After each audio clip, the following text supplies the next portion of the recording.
Masih bersama kami di Kabar Petang, saya ingin ke Pak Aloysius. Pak Aloysius, tadi dikatakan oleh Mas Bima dari sisi pemerintahan, Indonesia sebenarnya sudah berpeluang mendapatkan keuntungan dari G20 ini. Ada suntikan dana yang kemudian bisa ditindaklanjuti. Tapi dari sisi pengusaha, apakah ini berdampak langsung kepada mereka? Baik, Mas Alfred, terima kasih. Selamat malam. Sorry, tadi waktu Mas Yudhistira ngomong saya nggak bisa dengar, jadi mungkin nggak bisa saling melengkapi ya. Tapi begini, saya mau dari sisi pengusaha sih pragmatis saja bahwa satu realnya G20 ini membawa juga berbagai macam rentetan aktivitas lain. Seperti yang kemudian saya baru hadiri yaitu B20, kemudian ada Values 20, ada Labor 20, kemudian kemarin ada pemimpin agama itu juga. Dan itu semua secara real membawa dampak ekonomi. Seperti yang disampaikan oleh Pak Luhut tadi bahwa ada saya mau ke Bali ini aja 2 bulan sebelumnya sudah full ya, untung masih dapat tempat. Itu menunjukkan bahwa ekonomi berputar karena aktivitas G20 yang dengan semua rentetannya. Itu yang sifatnya short term pada saat ini. Yang sifatnya lebih middle atau long term, tentu kami pengusaha berharap kalau nanti ada komunike ataupun apapun istilahnya yang secara diplomatis itu akan tercapai, tentu kami berharap ada rentetan action plan nyata gitu ya. Jadi tidak berhenti pada komunike dan seterusnya, tetapi kemudian ada yang itu saya kira yang akan berdampak secara real, secara lebih jangka panjang. Action plan seperti apa, Pak? Iya, langkah-langkah ekonomi yang lebih nyata ya. Misalnya kemarin di B20 itu ada penandatanganan kesepakatan antar pengusaha, dibantu juga ada bagian daripada pemerintah, yaitu penyediaan dana Green Fund gitu ya. Jadi ada sekitar kalau nggak salah 2 miliar dolar yang disiapkan untuk pendanaan untuk mendorong EV ya, electric vehicle dan seterusnya. Nah, hal-hal semacam ini yang saya kira akan lebih membawa dampak yang lebih nyata ke depan ya. Atau kita berharap juga dengan suasana yang baik ini para pengusaha kemarin dari berbagai macam negeri lihat potensi yang ada di Indonesia, mereka kemudian akan lebih yakin lagi untuk melanjutkan investasinya di Indonesia. Nah, hal-hal semacam inilah yang saya kira untuk Indonesia akan berdampak lebih mid term dan long term. Tetapi short term udah pasti.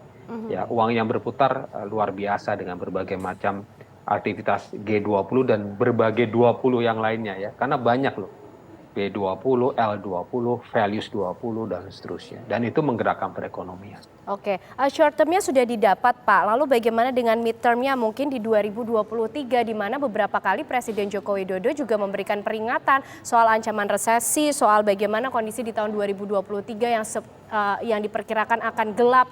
Nah, hadirnya KTT G20 ini apakah juga memberikan dampak persiapan apabila memang pesimistis itu terjadi Pak Lusius? Ya Mbak, kalau saya sih melihatnya selalu dalam sisi yang lebih optimis ya. Dalam artian begini, dari 20 kepala negara, 17 termasuk Pak Jokowi hadir. Dan dari berita yang saya terima pagi ini tentang berbagai macam aktivitas G20, itu bahkan PBB akui bahwa G20 sebagai jembatan hadapi tantangan dunia. Maksudnya apa? Menurut saya dalam situasi geopolitik di mana sekarang terjadi ketegangan dalam berbagai dimensi dan dimensinya begitu banyak, maka kami pengusaha berharap bahwa pertemuan ini dan berbagai macam dialog antar para pihak ini bisa menurunkan ketegangan tersebut dan kemudian kembali menyepakati hal-hal yang sifatnya adalah untuk keuntungan multilateral. Karena kita tahu kan bahwa sekarang kan makin segmented ya. Eropa, Amerika, Rusia, kemudian Cina dan Amerika, kemudian ada berbagai macam South, North dan seterusnya. Nah, tentu 17 kepala negara dari yang berkontribusi hampir 80% GDP dunia ini mudah-mudahan ya bisa menjadi jembatan untuk menghadapi sesuatu yang katanya akan sulit di tahun 2023 mendatang. Baik. Baik, Pak Dan Lusius. itu diakui juga Baik. oleh PBB dan berbagai macam Baik, lembaga Pak Lusius, dunia mohon lain. izin. Jadi tentu kita berharap banyak terhadap para kepala negara ini. Mohon izin saya potong dulu Dan Pak, karena rombongan. kita harus dengarkan kemenangan azan maghrib untuk wilayah DKI Jakarta dan sekitarnya berikut ini. Ya, selamat menunaikan ibadah sholat maghrib bagi Anda yang berada di wilayah DKI Jakarta dan sekitarnya. Sekarang ini saya beralih ke Mas Bima Yudhistira. Mas Bima, tadi kan sudah disampaikan bagaimana keuntungan di bidang transisi energi begitu ya. Ada suntikan dana yang masuk untuk Indonesia. Tapi dari sisi pangannya juga menjadi penting karena dengan adanya ancaman resesi global di tahun depan begitu. Kalau kita lihat bahwa Indonesia sempat melarang adanya ekspor minyak sawit mentah. Lalu kemudian di negara lain juga ada yang melarang gandum dan sebagainya. Apakah di G20 ini memang dikhususkan untuk membahas mengenai dicabutlah begitu, kemudian larangan-larangannya agar kemudian bisa saling mengisi satu sama lain dan ini menjadi satu keuntungan untuk Indonesia mungkin?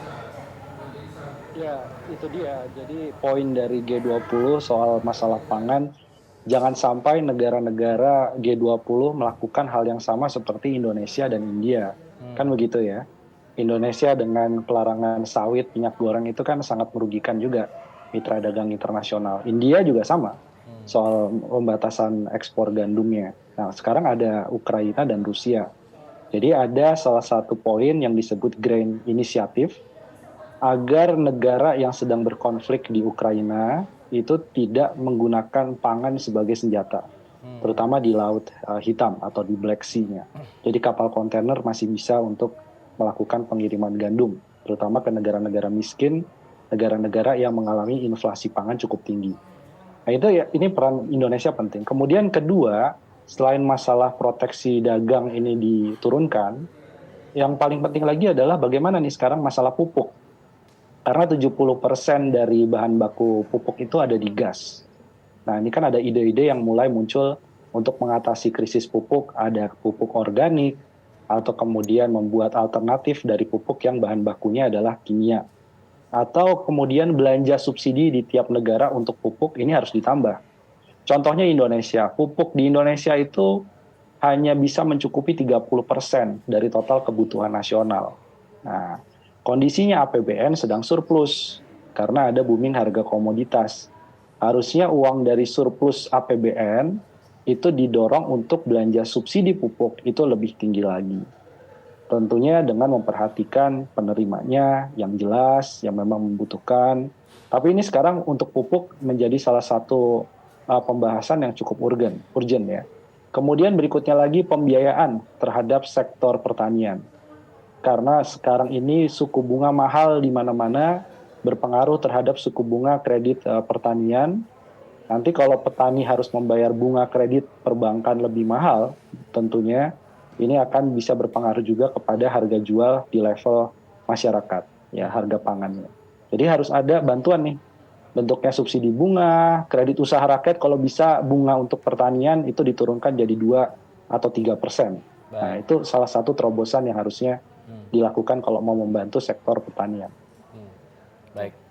Baik Pak Aloysius, mungkin sedikit menambahkan, sepakat dengan apa yang disampaikan oleh Mas Bima, ada beberapa poin penting yang juga harus menjadi concern dan dikejar mungkin dalam KTT G20 kali ini sebagai kesempatan yang baik di Indonesia. Ya, saya kira sepenuhnya saya mendukung pernyataan disampaikan Mas Bima tadi ya, untuk hal-hal yang terkait dengan masalah pangan dan seterusnya. Tapi seperti tadi, apakah betul hal ini ada dalam agenda, saya secara detailnya agak kurang tahu ya. Karena fokusnya pada 3 hal tadi, masalah energi, kesehatan, dan digitalisasi.